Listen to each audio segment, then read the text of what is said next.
Justice League 42, Robert Venditti writing, and Aaron Lopresti on the art. We, of course, ended last issue with Wonder Woman being held captive by Eradicator, and the Justice League were in the Scottish Highlands trying to figure out what to do next with Madame Xanadu. This kind of picks up right from there, and their big plan ultimately is for Madame Xanadu to open a portal, and this isn't really revealed what they're doing until the very end of the issue. Yeah. But I think I'll say what it is so that we can sort of reference it as we go. Basically, they open a portal and Flash super speeds around and makes all the Daxamites and the Eradicator chase him, and then the idea being that they're not going to realize they've went through a portal, so they basically teleport them all to a planet where there's no yellow sun rather, and therefore they don't have their superpowers, and the Justice League can take them on. It's pretty smart. Yeah, honestly, this is the perfect solution for this problem. Yeah, I really like the idea as well that okay, we can't hide that we're going through a portal of some sort, so they kind of set up that Flash is going to go, hey, I'm going to go change the timeline. Screw you guys, come catch me, and. So the when the portal opens, they just think this is the timeline. This is going into the Speed Force. Yeah, and part of it's just that he's going so fast that they're not going to take everything in. Like they're too focused on keeping up with them to really get in. Because they are quite close. Yeah. There's some conflict between John Stewart and Batman over what to do, and Batman making some judgment calls. Eradicator, He's only just going to take the DNA from her rather than sort of impregnate her, but he kind of gets creepy with Wonder Woman where he's like, oh, you have good DNA, I might use you to create a Kryptonian master race. Yeah. He's an Apex life form. Yeah. Don't say Apex. I don't want to hear a lot of Apex ever again. I know. That's why I laughed when they specifically used that word. Yeah. So that was going on.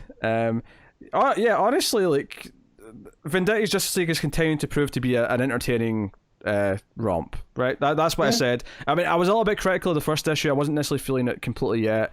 As this went on, it's just been kind of fun.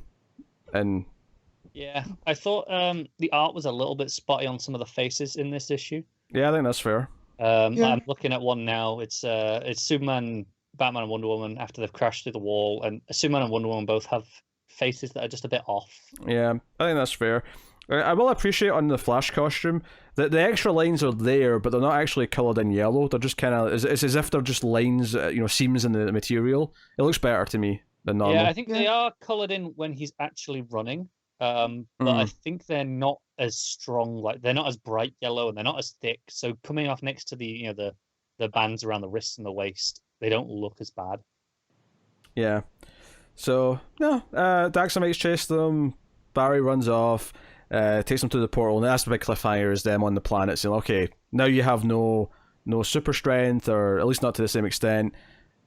Take us on now. So yeah, fun stuff. Pretty good. Super quickly. When they brought in Xanadu, I was kind of hoping they're like, hey, we're going to need Etrigan. Mm-hmm. Right? That was in the back of my mind. So when she started making portals and stuff, I went, oh. And then it was like, oh no, we're teleporting him to another planet. And I appreciate this was a pretty logical outcome, and her being like, hey, I'm not going to be the magic bullet you'd hope for against the Eradicator. It doesn't work that way against machines as easily. Yeah. I did like that too, because when you can put rules on magic, right? It stops her just waving her hand and being like, right, job sorted. It's still, I think we've got to come up with a plan that utilizes magic for the portal. But portals are more than okay. Yeah. Well, this is exactly the sort of thing that appeals to me, where the solution didn't feel cheap. It felt like, no, this is a logical solution that makes sense. If you can just take them away from the yellow sun, then the Justice League can take them on. There's, maybe Superman's weaker too, but everyone else, who has powers is now got the upper hand. And that could be good. So, because one of my biggest problems with magic is when it feels like it's just making up things as it goes along. But this doesn't feel like cheap to me. It feels like no, this is a logical solution to this.